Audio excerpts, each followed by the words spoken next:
I've struggled with taking climate action, and I've struggled for years. What can I, as an individual, do that would actually make a real, tangible, measurable difference for such a global problem with causes that are complicated, but ultimately rest with incredibly powerful oil, gas, and coal companies, and the politicians and governments and corporates who, together with them, represent a massive mountain of vested interests. So what can I, as an individual, do? But this is an important question because we need action plans. We need relentless optimism, and we need to keep at it for years. And this question of what I, as an individual, can do must be answered by as many of us as possible, because it's the only way to fight climate anxiety. Climate anxiety is a very worrying thing.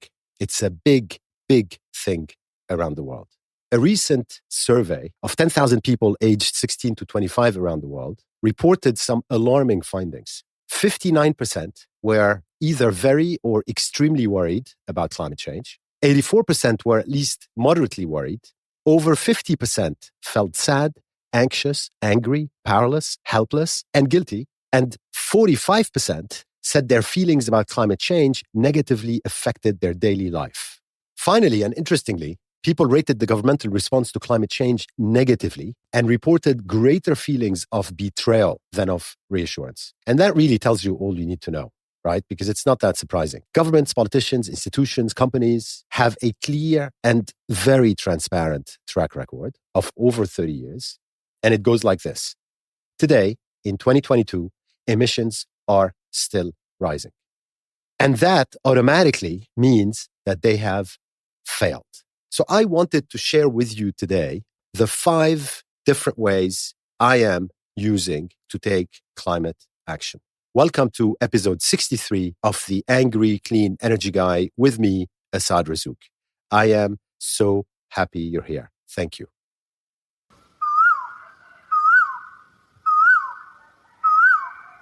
So here we are, the 5 ways I am taking action.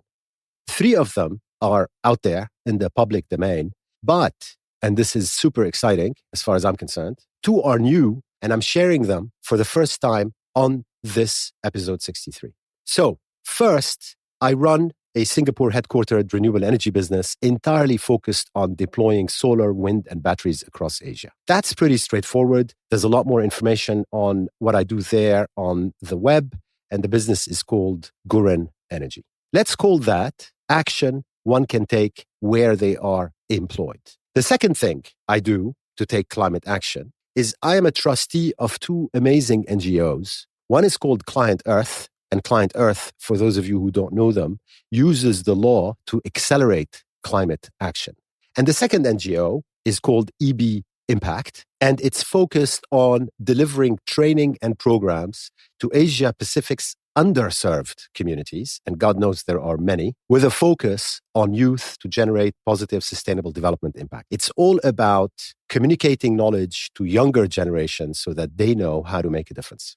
So let's call that second way I am taking climate action as action one can take through NGOs. The third thing I am doing to take climate action is, as many of you know, I shout from the roofs about climate change and climate action on Twitter, on Facebook, on my LinkedIn page, and on this podcast. That's about relentlessly communicating facts, and then some more facts. Facts about the climate crisis, facts about greenwashing, but also facts about progress in climate action, positive climate news, facts about what's really going on in renewable energy. And I do that all in 240 characters or this 20-minute or so podcast. And let's call that way of taking climate action communicating about the climate crisis on a daily basis every day to, frankly, anybody who would listen. The 4th and 5th ways I am taking climate action are new, and I am make that super excited to share these for the very first time right here. First, I have a book coming out on 1 September, and it's called, perhaps unsurprisingly for those who know me, Saving the Planet Without the Bullshit. Yes, the B word made it into the title. It's published by Atlantic Books, and it will be at a bookstore near you in September. And I'm very sorry about that, but I had to write this book because I wanted a book which anyone can decide what chapter to turn to, written without any complicated jargon, and structured around what we do every day. So that's eating, drinking, living, traveling, investing. So for example, we ask ourselves, should I avoid using this plastic bag? Should I fly less? Should I get an electric bike? Am I buying too many clothes? Should I boycott palm oil? Are electric cars really good news? Should I bother to recycle? Is fish really sustainable? Is it ethical to eat my favorite burger, or must I go vegetarian? Have you also heard, for example, that you should plant trees to save the planet, or buy carbon offsets when you fly, or not have children even? So, in Saving the Planet Without the Bullshit, I try to answer all these questions in short, punchy chapters, each one of which works, for example, to spice up a family dinner conversation. And it's all about trying to clear a path through the noise surrounding our daily efforts to do the right thing for the climate, while also trying to care for our loved ones, to get an education, to succeed at work, to survive, and to thrive. And I like to think that the book is direct. It's written without scientific jargon. Anybody really from a 16-year-old onward can pick it up. And it's blunt. Why is it blunt? Because it's all about saving the planet without the bullshit. And you're definitely not going to be surprised if I told you that you can already pre-order my book pretty much anywhere you buy books before it hits the bookstores in September. And let's call that fourth way of taking climate action communicating in long form, because it's a lot more than what you can say in 240 characters. So it's communicating in long form through articles, speeches, books, to clear a path through that noise surrounding our efforts every day to do the right thing for the climate. And now, the fifth and final thing I'm doing in terms of taking climate action is trying to answer the following question. What can literally hundreds of millions of people do to take concrete climate action, which they can track and measure, if they're fed up with the inaction by their governments, politicians, and businesses, and if they're tired of greenwashing? And what can they do which is within both their means and the time that they have? Well, guess what? There's no easy answers for that one. I've been thinking about it for over 4 years when I first founded the Renewable Institute, a not-for-profit based in Singapore. 4 years later, renewable.com is here. And it does, in my view, what it says on the tin. It enables potentially hundreds of millions of people, us, to take direct citizen climate action in a transparent, accountable, and tangible way, all starting with just $5. And it does what it says on the tin because it routes that $5 directly to renewable energy projects around the world, allowing their developers to do a lot more and faster than what they are doing at the moment. It's also a tool which in the future can drive citizen climate action to scale up plastic replacement, for example, or clean up the oceans. But for now, it's focused on sending a wall of money to accelerate renewable energy deployment around the world. Why? Renewables displacing fossil fuels is not only imperative, it's also core to the fight back against climate change. Let me digress here for a moment and talk about a groundbreaking Oxford University paper from October 2021 entitled Empirically Grounded Technology Forecasts and the Energy Transition. But if you get through that title and actually read it, you'll see that it deserves much more airtime. That Oxford University paper simply overturns the common thinking that decarbonizing, so moving all of us to clean lifestyles, will be hugely expensive. And instead, it shows that, in fact, decarbonizing will save us $14 to $26 trillion. Trillion, not billion, not million, trillion. And it also shows how renewable energy can displace fossil fuels much faster than people currently think. So that groundbreaking Oxford University paper begins by showing that the prices of fossil fuels, like coal, oil, and gas, are volatile. They go up and down. But after adjusting for inflation, guess what? They're still very similar to what they were 140 years ago. And we continue to be ripped off. By contrast, I should point out that the price of sun, wind, and water is zero. That fuel doesn't cost anything, and that is forever. So the Oxford paper also shows that if solar, wind, batteries, and hydrogen continue to follow their current exponentially increasing deployment trends, we achieve a near net zero emissions energy system within 25 years or less, having therefore fought back effectively to the extent that we can today against global warming.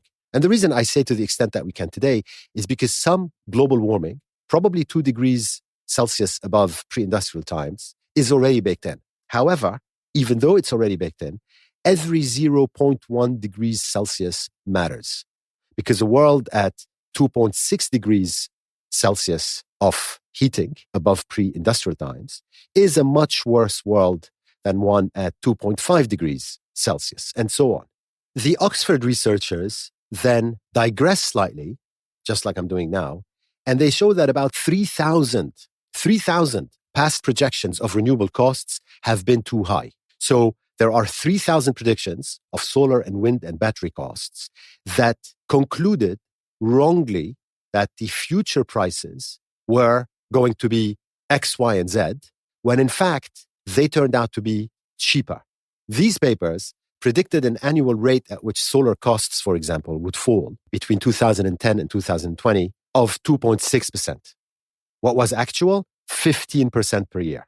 And that is a critical finding, because if you think about it, these forecasts have a central role in guiding energy investments in climate policy. That's what governments read. That's what multilateral banks read. That's what politicians read. That's what think tanks read. So when you have a systemic bias at that scale in modeling projections, that is nothing short of alarming, because you underinvest in critical emission reduction tech and you lock in higher cost energy infrastructure for decades. And guess what? This is exactly what we're doing today with the Ukraine war. I mean, a fossil fuel war, if there ever was one. And what are we doing? Big oil and politicians are instead doubling down on fossil fuels, putting in very expensive infrastructure on the ground, which will survive for decades, instead of sending every penny to energy efficiency, every penny to renewable energy, every penny to changing everybody's gas boilers, and so on. The waste is just incredible. So now back to the Oxford paper. It's got a crystal clear, fast transition scenario, i.e. what we need to do to get renewable deployment acceleration going at such a pace that we would just have almost no more oil, gas, and coal within 25 years. And so in the Oxford fast transition scenario, they show that we need first and foremost for renewables to become dominant. We also can achieve short-term storage and electrification of most transport with batteries, and then use long-term storage and all hard-to-electrify applications by what they call power-to-X fuels. And power-to-X is using electricity for hydrogen electrolysis and then either directly using hydrogen or using it to make something else like ammonia and methane. That's how you can power steel, cement, boats, etc. And so the Oxford University fast transition scenario is really like an electrify almost everything scenario. You want almost all energy services to originate with electricity generated by solar and wind. And then you want to make derivatives from that, such as this power-to-X fuels or using batteries when it's impractical to use renewables directly. And to close on the Oxford paper, if the question is whether there's a path forward that gets us to zero carbon cheaply and quickly, that paper's emphatic answer is yes. And frankly, this fast transition scenario should be the only job at every government meeting focused on the climate emergency. And remember what I said earlier, this all actually saves us $14 to $26 trillion. And that's before accounting for any climate damage whatsoever.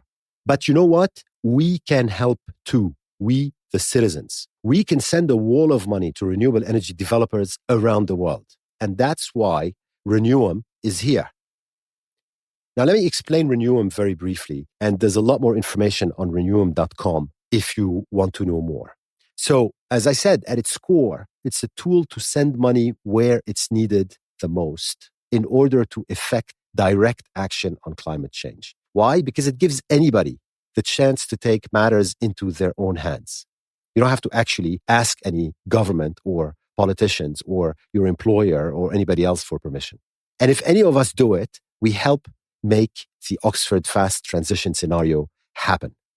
Because right now, it's not happening. You can go to episode 62 of the Angry Clean Energy Guy, for example, to get more details about what I said before, which is how big oil hijacked the Ukraine war to make sure a lot more new oil and gas infrastructure is built. And I itemized quite a bit of that in that episode 62. So back to Renewum. In essence, Renewum is a platform where any renewable energy project anywhere can connect to. So that's solar or wind or geothermal. Once the project connects to Renewum's platform, it is basically uploading quasi-real-time renewable energy production to the cloud. So it's uploading how much solar and wind energy it is generating and selling into a grid. Renewum then downloads that information on the blockchain to stamp its origin, time, and other characteristics permanently and in a way that cannot be tampered with. And Renewum does that megawatt hour by megawatt hour. So it's digitizing that renewable energy production. For those of you who don't have a sense of what a megawatt hour might mean, an American uses 73 megawatt hours of energy per year. An Australian uses 60 megawatt hours of energy per year. A Singaporean uses a whopping 162 megawatt hours of energy per year. A German uses 40. A British uses 28. And Renewum digitizes the renewable energy production of any solar or wind or geothermal project anywhere in the world, megawatt hour by megawatt hour, so that each megawatt hour is stamped and can no longer be tampered with in terms of what fuel was used to generate it, exactly where it was generated, and at what time it was generated, and so on. Renewum then turns around and issues projects a token for each megawatt hour that they've generated. And these tokens are then offered on renewum.com to citizens, households, companies, blockchain businesses, and anyone else who wants to contribute directly to scaling renewable energy deployment and green their own fossil fuel or electricity use from oil, gas, or coal at the same time. And I'll explain that very briefly. So projects connect to the platform. The platform reads their renewable energy production and certifies that production via the blockchain, and then gives them a token to the projects, to solar power projects in Vietnam or Chile or South Africa or Kenya or wherever, for each megawatt hour that they have generated and sold. If somebody buys a Renew token on renewum.com for $5 per megawatt hours, that money goes back to the project, and the project can use it to do more than what they are doing currently. And I'll come back to that in a second. At the same time, the buyer of that token is not able to sell it or trade it, because renewum.com automatically burns that token and cancels it. And the reason we do that is because that is how anyone paying those $5, greens their own fossil fuel use. So back to that Australian using 60 megawatt hours of energy per year, or the American using 73 megawatt hours of energy per year. Let's say that 50% of that, and that's generous on my part, comes from renewable energy. So if the Australian who uses 60 megawatt hours per year actually buys 30 tokens, then that person would have greened 100% of the electricity or energy that they've used, which came from oil, gas, and coal. And so the tokens aren't there to be traded or sold. They're automatically burned or canceled, if you prefer, to deliver that greening. And in return, the buyer of the token gets an NFT, which is really, at that point, a verified green receipt featuring artwork, which is inspired by climate change narratives. And then that NFT, you can keep it, you can sell it, you can gift it, you can do whatever you want with it. And you can see how if enough of us do this, we would vote with our wallets, irrespective pretty much of the size of the wallets, and each with what they can afford, on the future of the energy transition, and we would vote directly without intermediation, because we would be deploying capital directly to power renewables faster and right now. And that's a lot better than waiting in vain for governments to scale climate action. Now, as I said, there's a lot more information on renewum.com, and I've shared with you the essence of what the project is. And to put these numbers in perspective, a typical renewable energy project around the world, and I'm generalizing widely, sells solar or wind power for $10 to $20 per megawatt hour. So when we send them an extra $5 per megawatt hour, we are making a material contribution to their investment budgets, and they can in turn do much more faster than they are able to otherwise.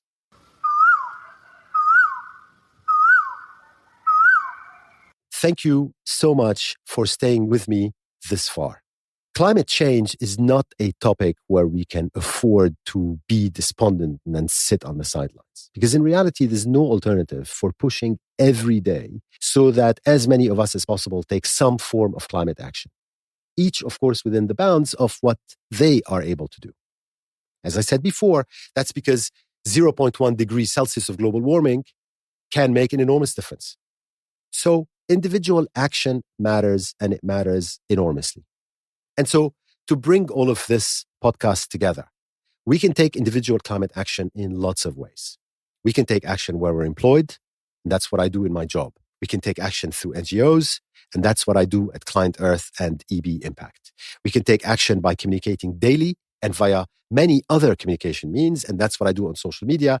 But that's also what I'm doing with my new book, Saving the Planet Without the Bullshit. And finally, we can take action by launching new stuff. So platforms where anybody and anyone else can use to take climate action. And that's what I'm trying to do with Renewum, where I should add, I am a founder and a non-executive, but have an amazing team led by my co-founder, Brianna Welsh, who is driving it every day.